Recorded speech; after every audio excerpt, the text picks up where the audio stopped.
A very good morning, students. Today we are going to discuss chapter 8, the Egyptian civilization. Topic: Art of writing. The ancient Egyptian believed that it was important to record and communicate information. जो ancient Egyptian थे वो क्या believe करते थे? जो भी उनके history है, जो भी उनके रीति रिवाज है, उसको रिकॉर्ड करना, ठीक है, उसे जनरेशन टू जनरेशन आगे कम्युनिकेट करना जरूरी है। इसको इम्पोर्टेंट मानते थे वो। दे देयर फॉर इन्वेंटेड स्क्रिप्ट, इसलिए उन्होंने क्या इन्वेंट किया? स्क्रिप्ट। स्क्रिप्ट क्या होती है? एक तरह की राइटिंग होती है, लैंग्वेज होती है। The most famous of all ancient Egyptian script is hieroglyphics which means sacred writing. जो एंशियंट इजिप्शियन में से सबसे फेमस जो स्क्रिप्ट है, कौन सी स्क्रिप्ट है? Hieroglyphic script which means sacred writing. इसका मीनिंग है, शेकल्ड राइटिंग का मीनिंग है writing related to God. Hieroglyphic में क्या होता था, जैसे कि वो कुछ भी उन्होंने इंफॉर्मेशन कन्वे करनी होती थी, वो साइन सिंबल्स और पिक्चर बनाकर इंफॉर्मेशन कन्वे करते थे, मेन रिकॉर्ड करते थे इंफॉर्मेशन, और जनरेशन टू जनरेशन वो पास आउट करते थे इंफॉर्मेशन। हायरोग्लिफिक स्क्रिप्ट में वो कुछ भी अगर वो इंफॉर्मेशन रिकॉर्ड करते थे या कम्युनिकेट करते थे, किस फॉर्म में करते थे? In the form of pictures and symbols. And sacred writing का मीनिंग है जो मोस्ट ऑफ जो इनकी इंफॉर्मेशन थी वो किससे रिलेटेड थी? Related to God. The pictorial writing in an Egypt script was special art. जो पिक्टोरियल राइटिंग थी इजिप्शियन सिविलाइजेशन में, वो भी क्या थी? एक स्पेशल आर्ट थी। जैसे कि हमने हिंदू सिविलाइजेशन में डिस्कस किया है पिक्टोरियल राइटिंग, उसका मीनिंग क्या था भी? वो स्टोन और वुड के ऊपर कार्विंग करके स्पेशल सिंबल्स बनाते थे, जिसको वो लैंग्वेज के फॉर्म में यूज करते थे। And the writer were considered important people. जो पिक्टोरियल राइटिंग करते थे, जो पीपल पिक्टोरियल राइटिंग करते थे, वो क्या होते थे? इम्पोर्टेंट पीपल होते थे। These scripts have helped us in understanding the belief, history and ideas of ancient Egyptian. उनकी स्क्रिप्ट्स को देखकर ही हमें मालूम चलता है भी, जैसे हिंदू इजिप्शियन सिविलाइजेशन के जो पीपल थे, उनके क्या बिलीफ थे, क्या सोचते थे वो, उनकी हिस्ट्री क्या थी, और उनकी डेवलपमेंट कैसे हुई।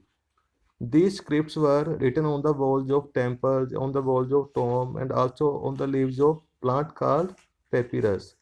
ये स्क्रिप्ट हमें कहाँ से मिली है? कहाँ पर मिली है? उनके जो टेम्पल्स होते हैं, उनके टेम्पल्स के वॉल्स के ऊपर राइट की हुई मिली है। और टॉम मीन जो पिरामिड्स है, पिरामिड्स के ऊपर राइट की हुई मिली है। और वहाँ पर इजिप्शियन सिविलाइजेशन की एक्सकावेशन में हमें मतलब एक प्लांट के लीफ भी मिले हैं जो कि प्रिजर्व थे। कौन से प्लांट के लिए मिले? पेपीरस। उन्होंने पेपीरस प्लांट के लिए प्रिजर्व किए हुए थे, और उसके ऊपर क्या की हुई थी? हायरोग्लिफिक स्क्रिप्ट राइट की हुई थी। कौन कौन सी स्क्रिप्ट राइट करते थे वो? Hieroglyphic script and pictorial script. Architecture and sculpture. Egyptian architecture was highly symbolic. जैसे कि वो मोस्टली कौन सी लैंग्वेज यूज करते थे? इजिप्शियन सिंबॉलिक लैंग्वेज यूज करते थे, इसलिए जो उनकी आर्किटेक्चर भी है वो भी क्या है? हाईली सिंबॉलिक है। A pyramid is a tomb, a four-sided stone structure that symbolize the sacred mountain। जैसे कि उन्होंने क्या बनाया था? एक टॉम बनाया था, जिसको हम क्या बोलते हैं? पिरामिड। जिसकी क्या थी? फोर साइड सी, जैसे बेस में क्या है? फोर साइड हैं जो कि स्क्वायर की फॉर्म में है। जो उनकी साइड है, स्लैंटिंग साइड है, टॉप पर आकर एक पॉइंट पर मीट करती हैं, वो उसे क्या बोलते हैं? वो sacred mountain. Sacred mountain mean God of mountain of God. was constructed with the purpose of raising human spirit toward the god। ये किस लिए बनाया गया था? सेकंड माउंटेन पिरामिड किस लिए बनाए गए थे? जो उस टाइम जो इजिप्शियन सिविलाइजेशन के जो पीपल जब डेड हो गए थे पर्सन की, वो क्या करते थे? उसकी जो स्पिरिट होती है, स्पिरिट मतलब आत्मा होती है, आत्मा को गॉड, भगवान के बीच, गॉड मीन भगवान के तरफ भेजने के लिए इनके इसकी स्ट्रक्चर की बनाई थी। ये इनका पर्पज क्या था पिरामिड्स बनाने का? मतलब पिरामिड्स में क्या होता था, जैसे कि कोई पर्सन डेड हो जाता है, उसकी बॉडी को प्रिजर्व रखते थे, और उसकी बॉडी को जो आत्मा होती है, उसकी स्पिरिट होती है, उसको कहाँ पर भेजते थे वो? Toward the God. The Egyptian built huge pyramids. Egyptian ने मतलब बहुत बड़े बड़े पिरामिड्स बनाए थे। The most important among them are the three pyramids of Giza. मतलब वहाँ पर अबाउट 30 to 40 पिरामिड्स पाए गए हैं, और सबसे इम्पोर्टेंट पिरामिड्स कौन से हैं? जैसे कि पिरामिड्स ऑफ गीजा। मतलब कितने पिरामिड्स हैं? 3 पिरामिड्स हैं। The great pyramid build by pro कुफू is the biggest among of three. सबसे बड़ा पिरामिड कौन सा है? प्रो कुफू। मतलब प्रो का मीनिंग क्या होता है? किंग। जो उनके किंग का पिरामिड था जिसको क्या नाम दिया गया है? कुफू। मतलब वो सबसे बड़ा पिरामिड है। उसकी हाइट है अबाउट 147 मीटर। उसकी कितनी हाइट है? About 147 metre. 100,000 man work continuously 20 years to build it. मतलब लाखों लोगों ने इसको मिलकर बनाया और बनाने में कितने साल लगे थे? About 20 years.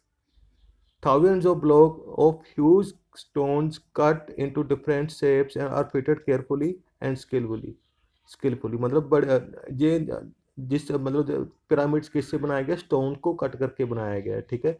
और जो वहाँ पे स्टोन लगे, जब सबसे छोटे से छोटा स्टोन है, इसका वेट कितना है? 5,000 किलोग्राम। एंड जो बड़े से बड़ा स्टोन है वो किसका वेट कितना है? 30,000 kilogram.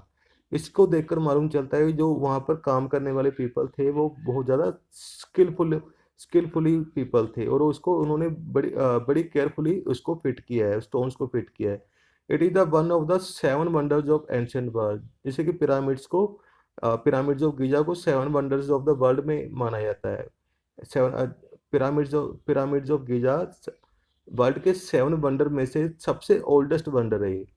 There are 30 other large pyramids and many small one. इसके अलावा वहाँ पर 30 और भी पिरामिड्स है, जो कि कुछ बड़े पिरामिड्स है और कुछ छोटे पिरामिड्स है।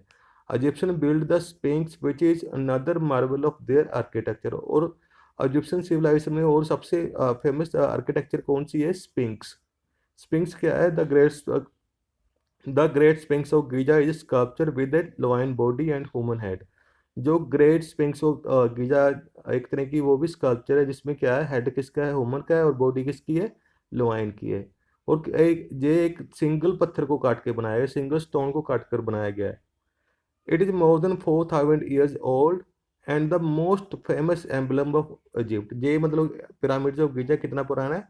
4,000 ईयर्स ओल्ड है। और इसको और क्या माना जाता है? फिर इजिप्ट का सबसे फेमस एम्बलम मतलब फेमस सिंबल माना जाता है। इजिप्ट का सबसे फेमस एम्बलम मीन सबसे फेमस सिंबल माना जाता है। ये कितना पुराना है? 4,000 ईयर्स ओल्ड।